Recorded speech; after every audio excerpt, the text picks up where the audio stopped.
Yo, salut les aventuriers, j'espère que vous allez bien. Ouh là là, il y a du soleil. Je dis il y a du soleil, c'est quand on a les petits cheveux qui volent là, qui s'électrisent et qui vous font un soleil au-dessus de la tête. On n'est pas là pour ça aujourd'hui. Alors, je vous ai dit que j'allais profiter d'être en déplacement et d'être là en ce moment à l'hôtel pour vous parler un peu de voyage. Vous avez vu que j'aime beaucoup les voyages, que cette année je vous ai fait des vidéos sur Paris, sur mon voyage à Paris, sur le Japon, les vidéos sont encore en cours je crois, enfin je pense que quand cette vidéo sortira j'aurai pas fini d'éditer les vidéos du Japon parce qu'il y en a beaucoup. Mais en tout cas voilà, je voyage et je voyage sur différents modes. En ce moment là je suis en déplacement pour mon travail. À Paris j'étais aussi en déplacement pour mon travail mais Cédric m'avait rejoint donc on avait passé un peu de temps ensemble et sur ma vidéo du Japon j'étais en voyage avec Cédric, avec ma famille et avec aussi du coup le copain d'Anne-Laure qu'on ne connaissait pas, donc plutôt en groupe. Et donc je m'étais dit que j'allais parler avec vous, en tout cas on allait échanger, j'espère que vous échangerez avec moi dans les commentaires, de voyager seul. Donc lorsque par exemple comme là j'ai voyagé pour mon travail, donc j'avais des réunions la semaine prochaine et j'ai une formation, là on est samedi aujourd'hui, j'ai une formation la semaine qui vient là. Et notamment par exemple un jour comme aujourd'hui je me retrouve seule, j'ai voyagé seule, j'ai pris l'avion seule, après j'ai retrouvé des collègues, et là je me retrouve à nouveau ce week-end seule et je serai avec des collègues dans la semaine. Donc je voulais partager avec vous ce que je pense du voyage seul. Je trouve qu'il y a, quand on voyage seul, des inconvénients, mais aussi des avantages. Et je voulais vous en faire part et savoir ce que vous en pensiez. Et est-ce que ça vous était déjà arrivé de voyager seul? Si oui, comment ça s'était passé pour vous? Je trouve ça assez particulier et j'avais envie d'échanger avec vous. Alors j'ai regardé une vidéo récemment, si je la retrouve, je vous mets dans la barre des informations, d'une fille qui a une chaîne YouTube, donc PixieTubeuse, si je dis pas de bêtises, c'est ça. Sa chaîne traite essentiellement du voyage, n'importe quoi. Sa chaîne traite de Disneyland en fait, de l'univers Disney, des parcs Disneyland et de tout ce qui est autour de la magie Disney. Et elle expliquait dans cette vidéo, que j'ai trouvé très intéressante, pourquoi est-ce qu'elle voyageait dans les parcs Disney toute seule. Pourquoi ça s'est arrivé qu'elle voyage toute seule, qu'est-ce qu'elle en retirait et pourquoi est-ce qu'elle continuait à voyager toute seule maintenant dans les parcs Disney et qu'elle n'était pas intéressée à l'idée de voyager soit en couple, soit avec ses amis dans les parcs Disney. Et j'ai trouvé son argumentaire très intéressant, ça m'a fait beaucoup réfléchir à ma façon à moi de voyager, donc je voulais partager ça avec vous. Donc commencer par les inconvénients et comme ça je finirai par le bon côté des choses. Pour moi, l'un des inconvénients à voyager tout seul, c'est quand on dit seul, c'est solitude. C'est-à-dire que vous êtes tout seul face à vous-même. C'est un inconvénient parce que vous pouvez vous reposer sur personne, c'est-à-dire quand vous voyagez en couple ou en groupe, il y a toujours quelqu'un qui va mener un peu la danse, qui va, quand vous êtes un peu en down, fatigué, qui va un peu impulser quelque chose. Et quand vous êtes tout seul quoi. Enfin basta, si vous avez l'énergie, vous sortez, si vous n'avez pas l'énergie, vous êtes face à vous-même quoi. Faut un peu vous botter le train. Donc c'est un peu ça, c'est cette solitude-là qui pour moi est un inconvénient, non pas la solitude d'être juste seul quoi. Ensuite, je trouve que quand on voyage seul, on vit des expériences, on découvre des choses et c'est difficile de partager ça. Alors, des fois, ça arrive qu'on fasse des vidéos comme là, mais là, je vous montre pas ce que j'ai découvert. Il y a des gens qui font des vlogs, qui font voilà tout ça, mais c'est compliqué d'avoir quelqu'un avec soi et de des fois pas partager ce qui se passe, pas partager les belles découvertes, pas partager les moments des fois un petit peu plus compliqués, et quand on est perdu et tout ça. Vous êtes face à vous-même encore une fois et il n'y a pas ce partage d'expérience qu'on a quand ne serait-ce qu'on voyage à deux.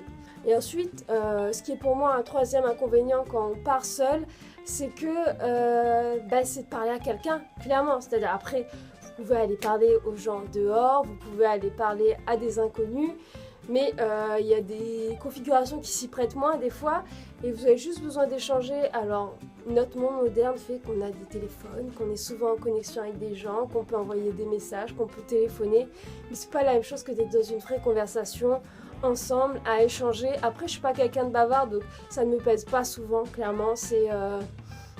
ça fait du bien de temps en temps d'échanger et que je fais en sorte dans mes voyages, même quand je suis toute seule, de toujours rencontrer un ami, d'avoir quelque chose à, voilà, d'avoir quelqu'un que je vais rencontrer. Donc là, ça me permet de bavarder, de discuter, mais c'est pas quelque chose que je recherche très régulièrement. Je suis pas quelqu'un qui va parler sans cesse et qui ait besoin d'avoir tout le temps quelqu'un en fait à mon écoute ou à qui écouter aussi, enfin quelqu'un qui va me raconter un peu ses histoires. C'est pas quelque chose que je recherche tout le temps, donc ça me va, mais je pense que pour quelqu'un qui voyage, c'est important de le savoir que des fois ça peut manquer de pas avoir quelqu'un à qui parler. On va maintenant passer au côté plutôt positif des choses. Ce que je trouve qu'il y a d'intéressant quand on voyage seul, c'est de sortir de sa zone de confort. C'est-à-dire que déjà, tu quittes ton chez-toi, tu quittes ta routine, tu vas vers quelque chose souvent d'inconnu et tu quittes ta zone de confort. Tu changes d'espace, tu es obligé de t'adapter à un nouvel espace, tu es obligé de faire les choses par toi-même. Tu ne peux pas justement, comme je disais dans les inconvénients, mais je pense que c'est aussi un positif, t'appuyer sur quelqu'un. Tu es ta propre source et tu dois te faire confiance en toi, à toi-même, avoir confiance en toi et te sortir un peu de tes habitudes de tous les jours et prendre les devants. Je trouve que c'est important pour se développer, c'est important pour aller de l'avant, de sortir sa zone de confort, et le voyage seul, c'est vraiment un booster de sortir de sa zone de confort. C'est vraiment un truc qui te met face à toi et te dit bon, bouge-toi quoi.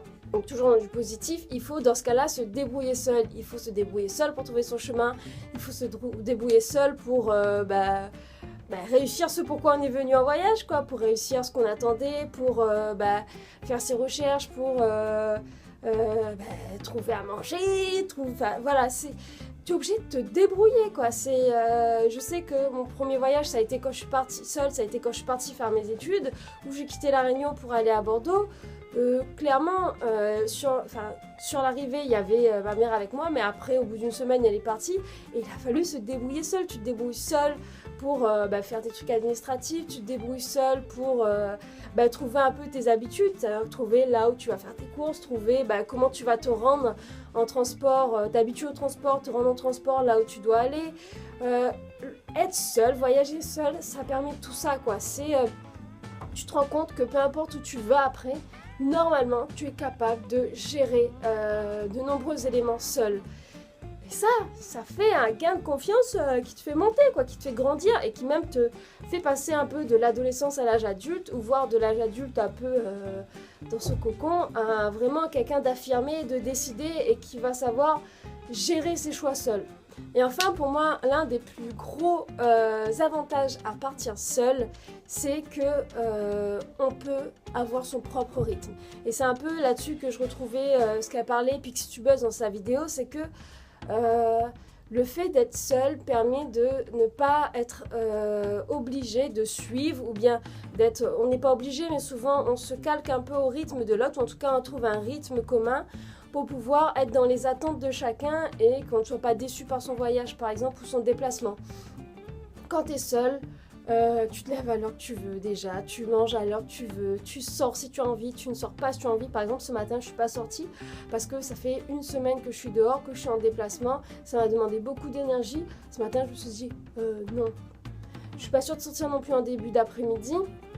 J'ai très bien mangé au petit déjeuner, donc je pense que je vais pas aller chercher un truc pour le repas. Par contre, je sais que je rejoins un ami en fin d'après-midi et que je vais sortir. Mais j'avais le choix de sortir ou de pas sortir. Si j'avais été avec quelqu'un, clairement, je me serais posé la question de oui, mais est-ce que la personne n'a pas envie de sortir? Est-ce qu'il vaudrait pas mieux, on est à Paris, aller visiter un peu? Là, franchement, j'ai visité Paris en début d'année. Je vous avais expliqué que c'est pas trop mon délire Paris. Là, ça me tente pas plus que ça d'aller visiter quoi que ce soit. Je pense que je vais rester tranquille, quoi. Mais je me pose pas de la question de oui, mais est-ce que ça va pas contrarier l'autre, ou est-ce que lui a pas plutôt envie de bouger, peut-être qu'il est pas fatigué, tout ça.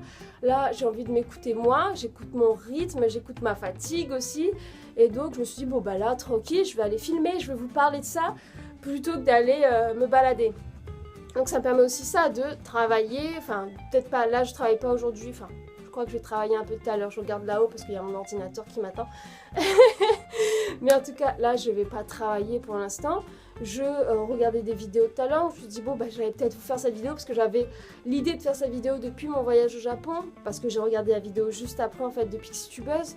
Et je me suis dit, bon, bah, c'est peut-être le bon moment, maintenant que je suis tranquille de la chambre, je me suis posée un peu, de vous parler de tout ça. Voilà, c'est mon rythme, c'est du temps pour moi, du temps pour me reposer, qui est plus compliqué quand tu pars à deux ou quand tu pars en groupe. Donc voilà, dites-moi vous ce que vous pensez du voyage comme ça, seul. Est-ce que ça vous est déjà arrivé? Est-ce que vous appréhendez? Est-ce que ça fait peur? Ou au contraire, est-ce que vous voyagez déjà seul et pour vous, vous avez trouvé votre rythme là-dedans, vous êtes habitué? Dites-moi ce que vous en pensez. Ça me questionne beaucoup, je me demande est-ce que je vais pas partir sur d'autres trucs tout seul, est-ce que je vais pas profiter de ces déplacements professionnels pour partir seul, ou est-ce qu'au contraire je vais plutôt partager ça avec quelqu'un, est-ce que je vais proposer à quelqu'un de venir avec moi, est-ce que je vais proposer à Cédric, est-ce que je vais proposer à ma soeur, est-ce que je vais proposer à quelqu'un d'autre, voilà, je me questionne encore beaucoup là-dessus. Pour l'instant, j'ai pas fait de gros voyages seul, c'est-à-dire que je suis partie pour mes études, je revenais régulièrement, une fois par an chez mes parents, donc je voyageais à nouveau seule. Et là, c'est depuis 2 ans que je suis amenée à partir régulièrement en France pour des réunions, donc je voyage à nouveau seule. Des fois, je rajoute des éléments de visite à ces départs, donc je suis toute seule quand j'ai mon temps off à moi. Et des fois, je suis accompagnée, donc je commence à trouver un petit rythme là de voyage que je trouve très intéressant, qui m'enrichissent. Et des fois, je me dis que j'aurais bien aimé profiter de ce que je vois, de ce que je vis. J'aurais bien aimé en faire profiter quelqu'un, le partager avec quelqu'un. Donc c'est un peu 2 moods différents. Je vous donne ce que moi j'en pense. J'espère que vous me direz ce que vous en pensez. J'espère que la vidéo vous a plu, les amis. N'hésitez pas à vous abonner si ce n'est pas encore le cas. À ciao, bye, bisous.